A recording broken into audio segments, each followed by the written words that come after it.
Do you want me in the intro or not? Hi. What are you doing? Hey guys, welcome back to my channel. So I've been really wanting to make like a really big tapestry for our place recently because honestly we need some more like wall decor, and I think a tapestry would look really cute in our living room. I don't have like a really big loom or anything, and the loom I do have is pretty small, and I actually made it in one of my other videos. It's like a little DIY one. But a while back I remember watching a With Wendy video, who I actually learned like all of my tapestry stuff from her. She's really cool. And in one of her videos, she was also making a really big tapestry, and she was looming it on her table. So I think I'm going to try that today. I'm honestly not sure how well it's going to work, but I went to Michael's, and I spent way too much money on materials already, so I guess I might as well give it a try at this point. And because this is going to be a really big tapestry, and I bought the chunkiest yarns I could find, and I'm so excited to play with them. They're so soft. And I bought a bunch of different like colors and textures and things to play with. So I think this is going to be a really fun project, and I'm kind of nervous, but I'm really excited to give it a try. So let's go to my table. Well, here is our quaint little kitchen with our quaint little kitchen table. And the first step of this is going to be turning it on its side. So I guess I better clear it. Well, I need something to prop it up on though.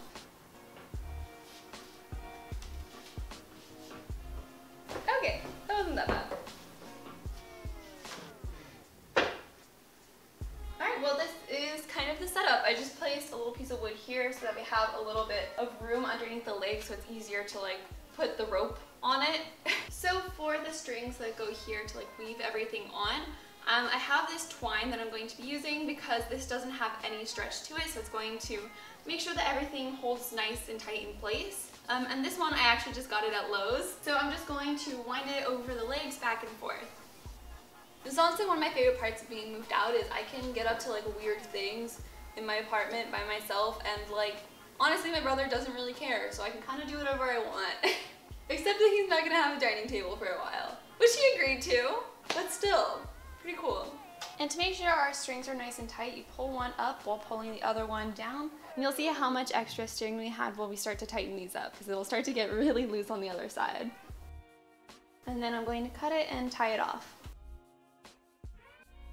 And now I'm going to take some cardboard, and I'm going to weave it through at the very bottom so that we leave enough space to finish off these edges.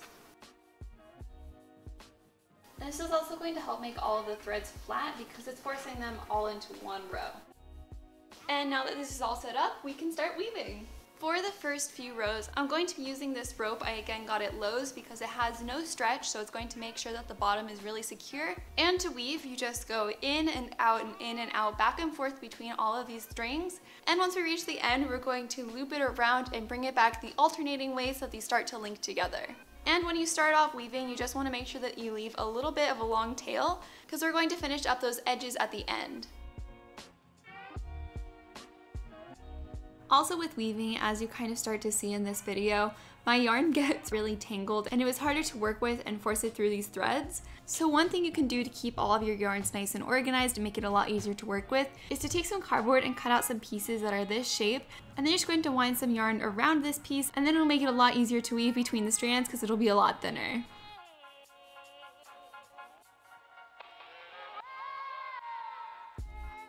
And I think that's enough of the rope, so now I'm going to start doing one of my favorite parts, adding tassels. So to start off all of my tassels, I think I'm going to first do a row of white because I have a lot of white yarn to work with. So to do this, I'm going to just kind of loop a bunch over, and I think I'm going to loop mine over 5 times like this, and it's pretty long.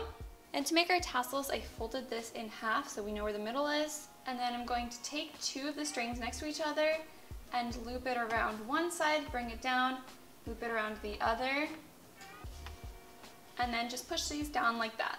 And I'm going to do that all the way across, overlapping these tassels.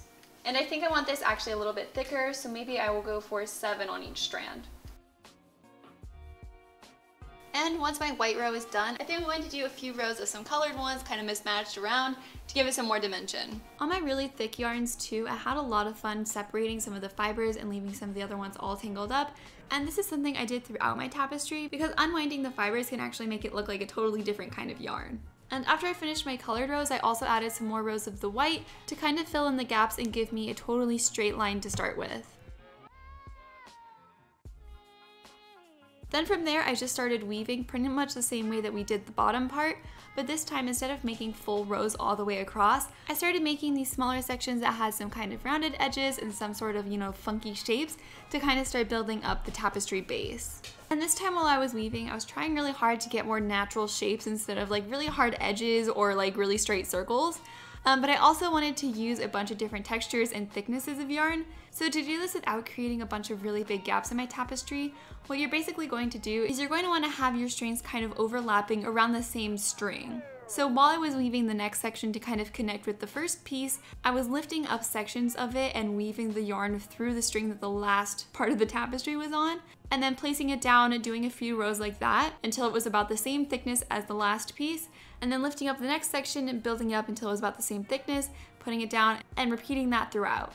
And because my yarn was so thick on the left section here, I think I did about 4 rows of my really thin yarn to be the same thickness as one of my rows on my left before starting the next section. And same goes for that little blue section I'm doing now. I think I was doing 2 rows of the really thin yarn for 1 row of my blue thread.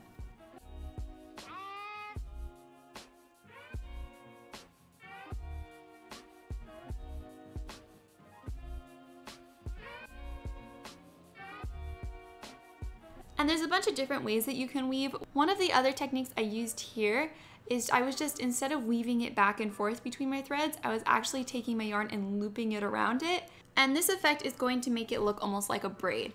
And I know these were going kind of fast, so I slowed one of the clips down for you guys. So basically what I'm doing is I'm taking my yarn and lifting it over around to the back and bringing it down in front and then pulling everything tight. And I was doing that all the way down to create all of these loops. And then after that, I kind of unwound it a bit to kind of give it some more puffiness, and then did the other side doing pretty much the same technique, except that time I was going around the front and then bringing it out across the top. And really when you're weaving, you can just play around with a bunch of different shapes and textures and patterns and different ways to kind of weave your yarn in. And I think that's one of the reasons why I like weaving so much, is because it's just like so free-forming and organic, especially compared to sewing, which can be a lot more structural and focused on getting the right measurements and everything. So sometimes it's nice to not have to like measure or fit anything, but just to kind of throw a bunch of colors and textures together until you make something pretty.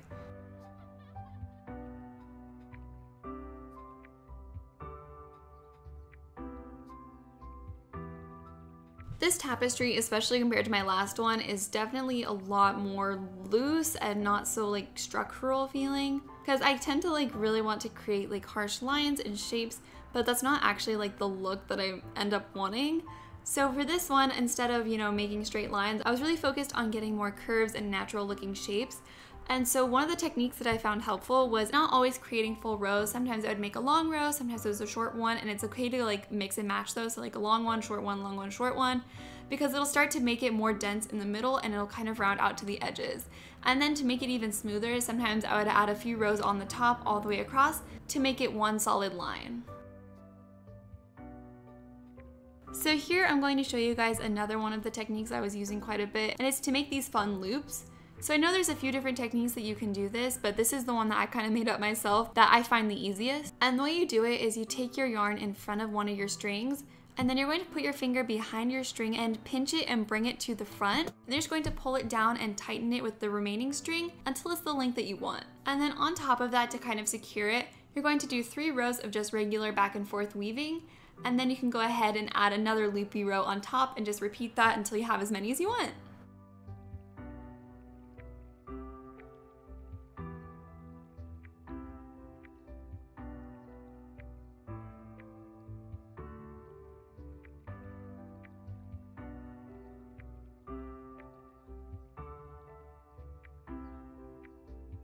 And I'm just showing you guys a few techniques, but those are really all of the ones that I use to create the entire tapestry, because using them with different kinds of yarns or textures can really change the appearance. So these little white fluffy parts over here are actually the same exact looping technique. I just made shorter loops with a really fluffy yarn to get more of a pom-pom effect.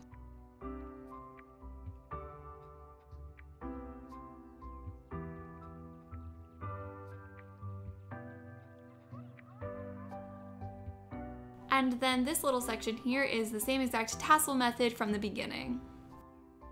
Well, I was definitely not planning on getting this much of my tapestry done in one day.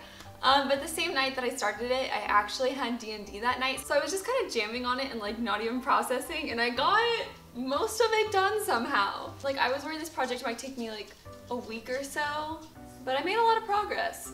I also went through my sewing box and found a whole bunch of like trims and ribbons that I also incorporated, which was a lot of fun to like play around with. And I'm really liking how it's turning out, and I think it's really cool so far. So I think I'm probably going to be able to finish it up today.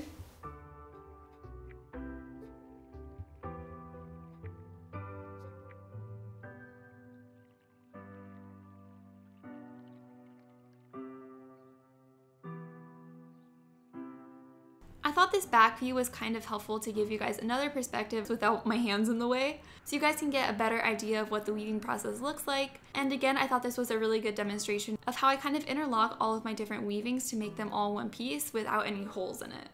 And once you have all the basic techniques, you can really play with them and see different ways you want to use them. And sometimes I'll do design certain places and decide that I don't like them later. And also something I wanted to talk about is that it's really okay to make mistakes when you're weaving, especially when you're just starting out, because it's actually not that difficult to change it if you decide that you don't like a section or you want to move it somewhere else. And that's something I kind of learned recently, because I used to think that once something was in place, it was kind of stuck that way. But weaving is actually pretty malleable, especially if you're working in smaller sections like I was here. You can push layers out of the way by moving them up on the tapestry, and then you can kind of undo pieces or adjust them or add in different sections. Like, I kind of realized that the bottom right section when I was first starting out on the tapestry, that kind of blue and brown section you guys saw, I was not super into it later on in the process. So the tassels I ended up adding in there to kind of cover it up were added really late into the process just by moving those sections up and putting in the tassels.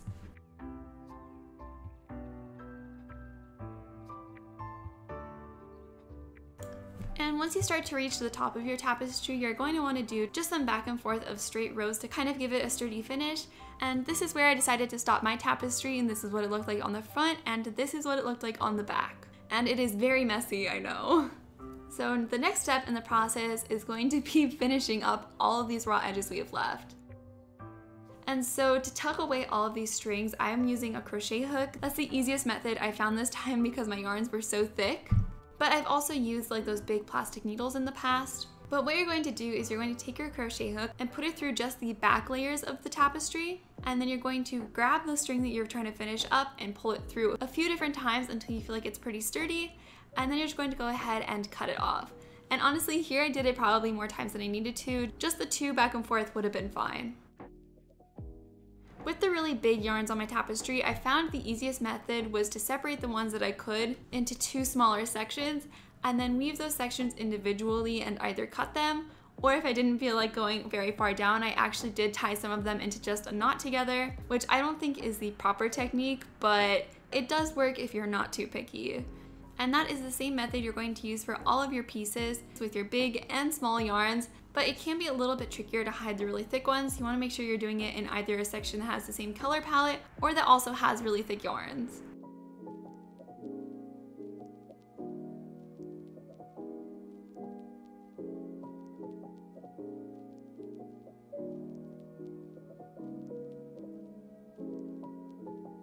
And once all of my pieces were tucked away, this is what the back looked like. And now we're on to finally the very exciting part of taking our tapestry off of the loom, or in this case, our kitchen table. So the way we're going to do this is you're going to start from one end and work to the other, and you're going to cut off your first string and cross it over our second string over the front, and then we're going to loop it between these two so it comes back towards the front side, and then we're going to push it again towards the back side. And this kind of interlocks these strings. And we're going to do that all the way across down the front side. But once we get to the back side, instead of interlocking them, because we have these tassels in the front, they don't have to be super pretty and perfect. So instead of interlocking them, I'm just going to cut 2 strings and tie them in a knot together at the bottom all the way across.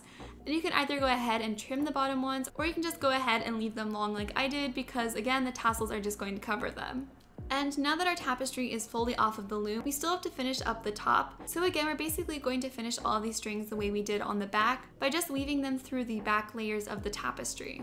And because I wanted them to be nice and secure so my tapestry doesn't come undone, after I weaved them through the tapestry for a bit, I ended up tying 2 strings together on the back and trimming them down to make my tapestry a little stronger.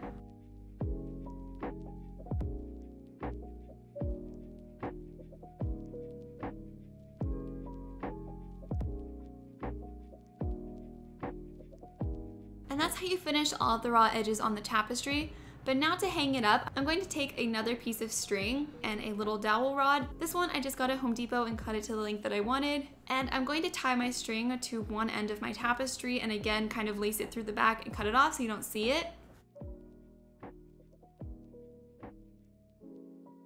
And I'm going to loop it across my dowel rod all the way down by using my crochet hook to grab it through one of the top layers of the tapestry, wind it around the rod to the back side, and then repeat that all the way down. And instead of making mine super tight to the rod, I left a bit of room so it had a kind of looser feel to it. And then I just tied my string off and weaved it through the back.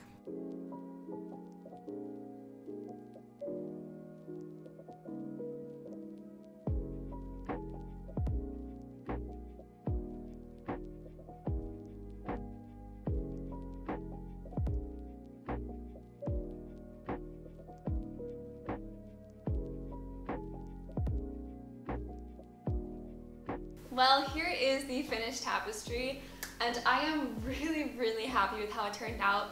I feel like my tapestries in the past have been like a little bit like too flat and geometrical. So this one I really tried to make it a bit more free-forming, and I'm super happy with how all the colors meshed together and all the shapes kind of worked out. And it's honestly like so fun to touch. There's so many like fun textures on here. So to hang mine up, I just tied a little yarn on either side of the rod. But there's a bunch of different ways that you can hang them up by like putting a nail under either edge of the rod. And at the bottom, I also cleaned up all of the tassels that we did. And the table method actually worked surprisingly well. It felt just like using a regular loom. And for comparison, here is the tapestry I made on my loom compared to the one on the table. So the size definitely worked. And like I said, I'm just really happy with it, and it literally only took me 2 days, which is kind of ridiculous. I was expecting it to take me like a week or so. But I really hope you guys maybe give this a try. It's super fun, and really it's beginner friendly because you can kind of just do whatever when you loom, which is really fun. So I hope this kind of inspired you guys to maybe give weaving a try, and thanks for hanging out with me. I'll see you guys next week. Bye!